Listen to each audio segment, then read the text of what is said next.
warahmatullahi wabarakatuh. Berjumpa lagi dengan pembelajaran sosiologi. Masih bab 1, kita akan belajar mengenai perubahan sosial dan dampaknya terhadap kehidupan masyarakat. Hari ini kita akan mempelajari mengenai faktor internal dan faktor eksternal perubahan sosial. Faktor penyebab perubahan sosial dibagi dua, ada faktor internal dan faktor eksternal. Faktor internal berupa bertambah atau berkurangnya penduduk, penemuan baru, pertentangan masyarakat atau konflik sosial, terjadinya reformasi, dan terjadinya pemberontakan atau revolusi. Faktor eksternal berupa masuknya kebudayaan lain, perubahan lingkungan fisik, dan peperangan. Faktor internal ini berasal dari masyarakat itu sendiri, berupa perubahan jumlah penduduk. Perubahan jumlah penduduk ini menyebabkan terjadinya penambahan fasilitas umum, meningkatnya pemukiman kumuh, pengangguran yang semakin bertambah, kemudian meningkatnya kriminalitas. Yang kedua, faktor internal yang kedua ada konflik di masyarakat. Konflik ini dapat disebabkan oleh berbagai faktor. Kemudian faktor internal yang lain, yang ketiga adalah pemberontakan atau revolusi, ya, seperti revolusi kemerdekaan, revolusi industri, dan revolusi Prancis. Kemudian yang keempat, reformasi.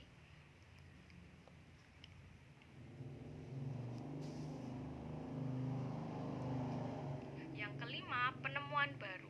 Penemuan baru ini dapat menimbulkan pengaruh ke berbagai bidang, ya, bisa menimbulkan pengaruh ke bidang budaya, pendidikan, ekonomi, politik, agama, atau secara memancar.